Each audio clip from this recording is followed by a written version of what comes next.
एक लड़का अत्यंत जिज्ञासु था। जहां भी उसे कोई नई चीज सीखने को मिलती वह उसे सीखने के लिए तत्पर हो जाता। उसने एक तीर बनाने वाले से तीर बनाना सीखा, नाव बनाने वाले से नाव बनाना सीखा, मकान बनाने वाले से मकान बनाना सीखा, बांसुरी वाले से बांसुरी बनाना सीखा। इस प्रकार वह अनेक कलाओं में प्रवीण हो गया। लेकिन उसमें थोड़ा अहंकार आ गया। वह अपने परिजनों व मित्रों से कहता, इस पूरी दुनिया में मुझ जैसा प्रतिभा का धनी कोई नहीं होगा। एक शहर में गौतम बुद्ध का आगमन हुआ।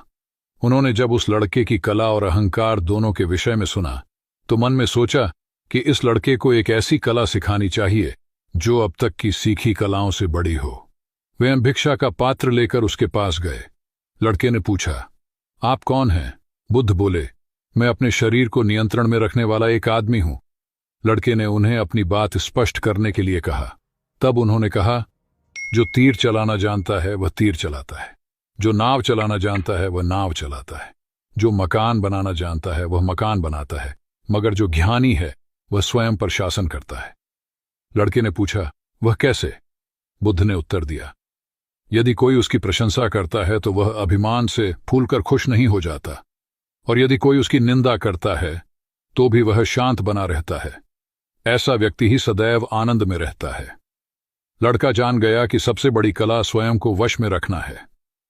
कथा सार यह है कि आत्मनियंत्रण जब सध जाता है तो संभव आता है, और यही संभव अनुकूल प्रतिकूल दोनों स्थितियों में हमें प्रसन्न रखता है। सिद्धार्थ ने मौन का महत्व समझाया। कथा सिद्धार्थ के जीवन के उस दौर की है जब वे बुद्धत्व को प्राप्त नहीं हुए थे और निरंजना नदी के तटीय वनों में वृक्ष के नीचे ध्यान करते थे। सिद्धार्थ प्रतिदिन ध्यान करने के बाद पास के किसी गांव में चले जाते और भिक्षा मांगकर लौट आते। कुछ दिनों के बाद उन्होंने भिक्षाटन पर जाना बंद कर दिया, क्योंकि एक गांव के प्रधान की छोटी बेटी सुजाता उनके लिए नित्य भोजन लाने लगी। सिद्धार्थ को वह बड़े स्नेह से भोजन कराती थी। कुछ दिनों बाद उसी गांव का एक चरवाहा भी सिद्धार्थ से प्रभावित होकर उनके पास आने लगा। उसका नाम स्वस्थ था। एक दिन स्वस्थ से सिद्धार्थ बातें कर रहे थे कि सुजाता भोजन लेकर आई। जैसे ही सिद्धार्थ ने भोजन करना शुरू किया, उन्होंने बातचीत बंद कर दी। जितनी देर तक वे भोजन करते रहे बिल्कुल चुप रहे और वहां सन्नाटा छाया रहा। स्वस्थ को हैरानी हुई। उसने सिद्धार्थ के भोजन करने के उपरांत उनसे पूछा, गुरुदेव, आप मेरे आने के बाद निरंतर वार्तालाप करते रहे, किंतु भोजन के समय एक शब्द भी नहीं बोले। इसका क्या कारण है? सिद्धार्थ बोले, भोजन का निर्माण बड़ी कठिनाई से होता है। किसान पहले बीज बोता है, फिर पौधों की रखवाली करता है, और तब कहीं जाकर अनाज पैदा होता है। फिर घर की महिलाएं उसे बड़े जतन से खाने योग्य बनाती हैं। इतनी कठिनाई से तैयार भोजन का पूरा आनंद तभी संभव है जब हम पूर्णतः मौन हों। भोजन के दौरान मैं मौन रहकर उसका पूरा स्वाद लेता हूं। वस्तुतः शांति से किया गया भोजन न केवल शारीरिक भूख को तृप्त करता है, बल्कि मानसिक आनंद और सात्विक ऊर्जा भी देता है। बुद्ध ने संयम रखना सिखाया। बुद्ध के पास उनका एक शिष्य आया और बौखलाए स्वर में बोला, जमींदार राम सिंह ने मेरा अपमान किया है, आप सभी चलें, उसे सबक सिखाना होगा। बुद्ध बोले, प्रियवर, सच्चे बौद्ध का अपमान करने की शक्ति किसी में नहीं होती। तुम इस बात को भुला दो। जब प्रसंग भुला दोगे तो अपमान कहां बचा रहेगा। शिष्य ने कहा, उसने आपके प्रति भी अपशब्दों का प्रयोग किया था। आप चलिए तो सही। आपको देखते ही वह शर्मिंदा हो जाएगा और क्षमा मांग लेगा। इससे मैं संतुष्ट हो जाऊंगा। बुद्ध कुछ विचार कर बोले, अच्छा, यदि ऐसी बात है तो मैं अवश्य ही राम जी के पास चलकर उसे समझाने का प्रयास करूंगा। शिष्य ने आतुर होकर कहा, चलिए, नहीं तो रात हो जाएगी। बुद्ध ने कहा, रात आएगी तो क्या, रात के पश्चात दिन भी तो आएगा। यदि तुम वहां चलना आवश्यक ही समझते हो तो मुझे कल याद दिलाना, कल चलेंगे। दूसरे दिन बात आई गई हो गई। शिष्य अपने काम में लग गया और बुद्ध अपनी साधना में लीन हो गए। दोपहर होने पर बुद्ध ने शिष्य से पूछा, आज राम जी के पास चलना है? शिष्य ने कहा, नहीं, मैंने जब घटना पर फिर से विचार किया तो मुझे इस बात का आभास हुआ कि भूल मेरी ही थी। अब राम जी के पास चलने की कोई जरूरत नहीं है। बुद्ध ने मुस्कुराकर कहा, अगर हम तुरंत प्रतिक्रिया देने से बचें तो हमारे भीतर की कटुता समाप्त हो जाती है। शिष्य बुद्ध का आशय समझ उनके प्रति नतमस्तक हो गया। ध्यान और सावधानी का रहस्य। महात्मा गौतम बुद्ध के श्रावस्ती में प्रवचन चल रहे थे। प्रवचन में नित्य ही बड़ी संख्या में लोग आते और विविध महत्वपूर्ण व गंभीर विषयों पर बुद्ध से ज्ञान ग्रहण करते।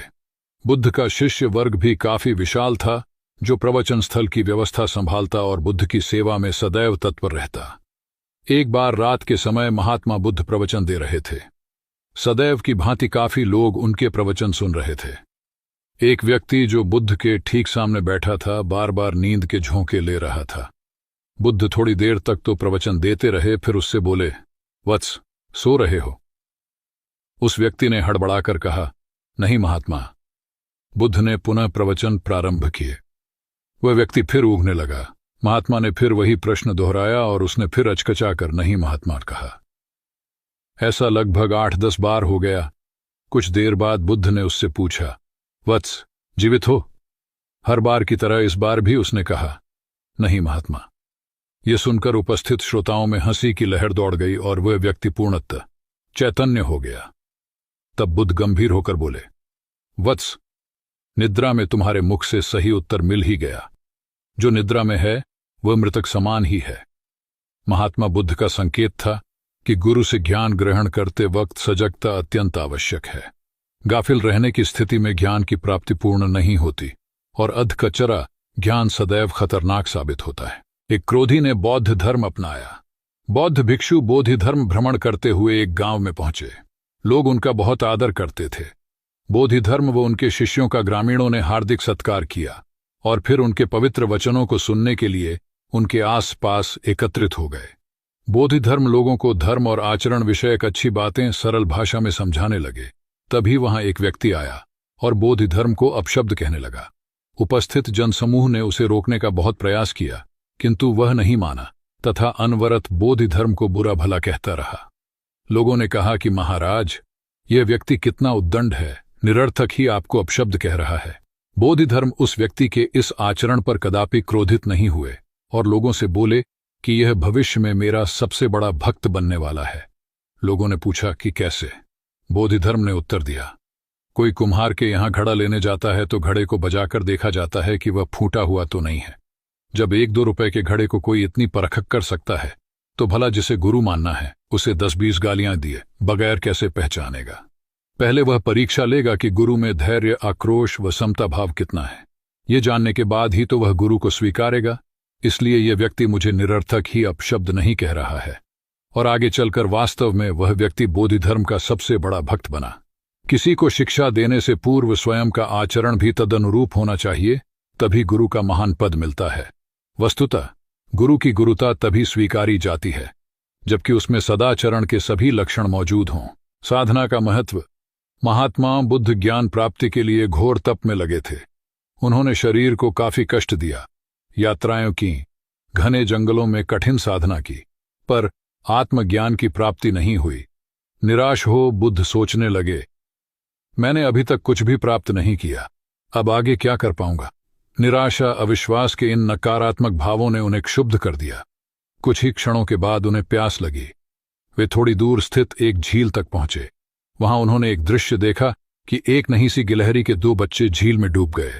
पहले तो वह गिलहरी जड़वत बैठी रही, फिर कुछ देर बाद उठकर झील के पास गई, अपना सारा शरीर झील के पानी में भिगोया और फिर बाहर आकर पानी झाड़ने लगी।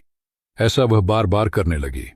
बुद्ध सोचने लगे कि इस गिलहरी का प्रयास कितना मूर्खतापूर्ण है। क्या कभी यह इस झील को सुखा सकेगी? किंतु गिलहरी का यह क्रम लगातार जारी था।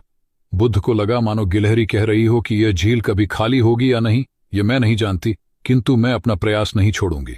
अतः उस छोटी सी गिलहरी ने भगवान बुद्ध को अपने लक्ष्य मार्ग से विचलित होने से बचा लिया। वे सोचने लगे कि जब यह नन्ही गिलहरी अपने लघु सामर्थ्य से झील को सुखा देने के लिए दृढ़ संकल्पित है तो मुझमें क्या कमी है? मैं तो इससे 1000 गुना अधिक क्षमता रखता हूं। ये सोचकर गौतम बुद्ध पुनः अपनी साधना में लग गए और एक दिन बोधिवृक्ष तले उन्हें ज्ञान का आलोक प्राप्त हुआ। ये कथा असफलता के बावजूद प्रयासों की निरंतरता पर बल देती है। यदि हम प्रयास करना न छोड़े तो एक न एक दिन लक्ष्य की प्राप्ति हो ही जाती है। बुद्ध का समत्व भाव। गौबुद्ध निर्जन जंगल में एक पहाड़ी पर बैठे ध्यान कर रहे थे। वहां चारों ओर शांति थी, कहीं कोई शोर नहीं था। ध्यान करने के लिए इससे उपयुक्त स्थान और कहीं नहीं हो सकता, यही सोचकर बुद्ध ने इसे चुना था। अचानक इस नीरवता को एक कोलाहल ने भंग कर दिया। कुछ दुष्चरित्र लोग एक वेश्या को लेकर वहां आमोद प्रमोद के लिए आ धमके। एक क्षण में वातावरण की पवित्रता भंग हो गई और शांति अशांति में बदल गई। उन लोगों ने मदिरापन शुरू कर दिया। इसी बीच वेश्या अवसर पाकर भाग गई। उन दुष्टों ने उसे वस्त्रविहीन कर दिया था। जब मदिरा का नशा थोड़ा उतरा तो वे लोग उसे खोजने निकले। थोड़ी दूर जाने पर उन्हें ध्यानस्थ बुद्ध दिखाई दिए। उन्होंने बुद्ध का ध्यान भंग कर पूछा, क्या तुमने यहां से किसी को जाते देखा? बुद्ध के नहीं कहने पर उन्होंने फिर पूछा, क्या तुमने एक सुंदर स्त्री को यहां से जाते देखा? बुद्ध द्वारा इनकार करने पर उन्होंने निर्लज्जता से पूछा, क्या यहां से एक निर्वस्त्र स्त्री को भागकर जाते देखा? बुद्ध ने शांत भाव से उत्तर दिया, यहां से कोई गया जरूर था, किंतु वह स्त्री थी या पुरुष, मेरे लिए यह पहचान करना असंभव है। जब तुम्हारा मन भी वासना विहीन हो जाएगा तो वह भी स्त्री पुरुष या वस्त्रधारी निर्वस्त्रधारी का भेद करना भूल जाएगा। सभी दुष्ट अपनी भूल जान लज्जित होकर वहां से चले गए। सार यह है कि साधुता विकार रहित और निरपेक्ष दृष्टि से देखती है। वहां प्राणिमात्र में किसी प्रकार के भेद के लिए कोई स्थान नहीं होता। आत्मा साक्षात्कार आवश्यक है। जीवन में एक अज्ञात भय ऐसा है जो ज्ञात भी है परंतु है सबसे बड़ा, और वह है मृत्यु का भय। उम्र, मौत और जिंदगी, इन तीनों के मामले में संसारी और साधु का फर्क देखें तो भयमुक्त हुआ जा सकता है। संत कितना जिए यह महत्वपूर्ण नहीं होता, कैसे जिए यह उपयोगी होता है। देह त्यागने के पूर्व बुद्ध ने जो अंतिम वाक्य कहे थे उसे समझा जाना चाहिए। हंद दानी भिक्खवे आमंत यामी वह धमासनरवारा अपमादीन संपादे था इति, अर्थात हर वस्तु नाशवान है। जीवन का संपादन अप्रमाद के साथ करो। आलस्य के साथ वासना का समावेश हो जाए तो प्रमाद शुरू होता है। बुद्ध ने अपने भिक्षुओं को अपनी अंतिम क्रिया के बारे में भी विस्तार से समझा दिया था। मौत को उन्होंने उत्सव बनाया। भौतिकता की आंधी में आज हम इतने भयभीत हैं कि सांप को तो मार देते हैं और रस्सी से डर जाते हैं। हमारी मौत अवसाद तथा संतों की मृत्यु उपदेश हो जाती है। इसे दिव्य बनाने का प्रयास उम्र के हर पल में और जिंदगी के हर पड़ाव पर सतत करना होगा। कहते हैं जब बुद्ध संसार से गए तो उनकी उम्र 80 वर्ष थी, लेकिन संत समाज मानता है कि वे 40 साल के थे, क्योंकि जब वे 40 वर्ष के थे तब एक पीपल के वृक्ष के नीचे 7 दिन सतत समाधि में रहे और तभी उन्हें पूर्णिमा के दिन बुद्धत्व प्राप्त हुआ था। उसके बाद वे 40 वर्ष और जीवित रहे। अध्यात्म कहता है उम्र तो उसी को मानेंगे जिन क्षणों में आप स्वयं को जान गए। इसलिए याद रखें, कितना जिए यह संसार का समीकरण है, कैसा जिए ये अध्यात्म का गणित है। कौन कौन मोक्ष चाहते हैं? प्रवचन को समाप्ति के बाद भगवान गौतम बुद्ध के पास कई लोग आते थे और अपनी जिज्ञासाओं का समाधान प्राप्त करते थे। एक दिन एक ग्रामीण गौतम बुद्ध के पास आया और बोला, भगवान, आप कई वर्षों से शांति, सत्य और मोक्ष की बात लोगों को समझा रहे हैं, किंतु अब तक कितने लोगों को मोक्ष मिला है? बुद्ध ने कहा, तुम कल आना, तब मैं तुम्हारी बात का उत्तर दूंगा, किंतु आने से पहले एक काम करना, पूरे गांव का चक्कर लगाते हुए सभी लोगों से पूछकर आना कि कौन कौन शांति चाहते हैं और कौन कौन सत्य एवं मोक्ष।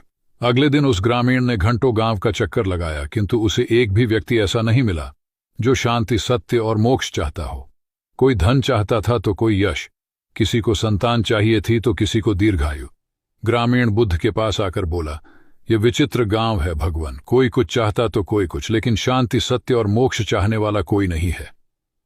तब बुद्ध ने उत्तर दिया, इसमें विचित्र कुछ नहीं है। हम में से प्राय सभी सुख चाहते हैं, शांति नहीं। सुख प्राप्ति के लिए वे शांति के विपरीत मार्ग पर चलते हैं, इसलिए वे सुख और शांति का मार्ग नहीं पा सकते। सार ये है कि व्यक्ति सुख की खोज भौतिकता में करता है, जो निरंतर लिप्सा को बढ़ाती है और लिप्सा कभी शांति नहीं आने देती। शांति का मार्ग संतोष और सीमित चाह में निहित होता है तथा शांति ही सही मायनों में सुख का वाहक है, क्योंकि सुख शरीर से बढ़कर आत्मा का विषय है। मैं आत्म विजय का प्रतीक हूं। एक बौद्ध ब्रह्मचारी ने कई देशों में घूमकर विभिन्न कलाएं सीखीं। एक देश में उसने एक व्यक्ति से बाण बनाने की कला सीखी। कुछ दिनों के बाद वह अन्य देश में गया। वहां उसने नौ निर्माण कलाएं सीखीं, क्योंकि वहां बहुतायत में जहाज बनाए जाते थे। फिर वह किसी तीसरे देश में गया तो कई ऐसे व्यक्तियों के संपर्क में आया जो गृह निर्माण करते थे। यहां उसने गृह निर्माण कला सीखी। इस प्रकार वह 16 देशों में गया और कई कलाओं का झांता होकर लौटा। जब वह अपने देश पहुंचा तो अहंकार ग्रस्त हो लोगों से पूछता, इस संपूर्ण पृथ्वी पर मुझ जैसा कोई चतुर व्यक्ति है? भगवान बुद्ध ने उस युवा ब्रह्मचारी से घमंड की ऐसी अति देखकर उसे एक उच्चतर कला सिखानी चाहिए। वे एक वृद्ध भिखारी का वेश बनाकर हाथ में भिक्षा पत्र लिए उसके सामने गए। ब्रह्मचारी ने बड़े अभिमान से पूछा, कौन हो तुम? बुद्ध बोले, मैं आत्मविजय का पथिक हूं। ब्रह्मचारी ने उसके कथन का अर्थ जानना चाहा तो वे बोले, ईशुकर बाण बना लेता है, नौचालक जहाज पर नियंत्रण रख लेता है, गृह निर्माता घर भी बना लेता है, किंतु वह तो महाविद्वान नहीं होगा जो अपने शरीर और मन पर विजय पा सके। संसार की प्रशंसा व अपशब्द दोनों ही दशाओं में जिसका मन स्थिर रहे वही साधक शांति व निर्वाण को प्राप्त करता है। गौतम बुद्ध की इन बातों को सुनकर ब्रह्मचारी को अपनी भूल का एहसास हुआ। वस्तुतः अहंकार का त्याग ही ईश उपलब्धि का द्वार है, इसलिए ईश्वर की प्राप्ति के इच्छुक भक्त को अहंकार से सर्वथा मुक्त रहना चाहिए।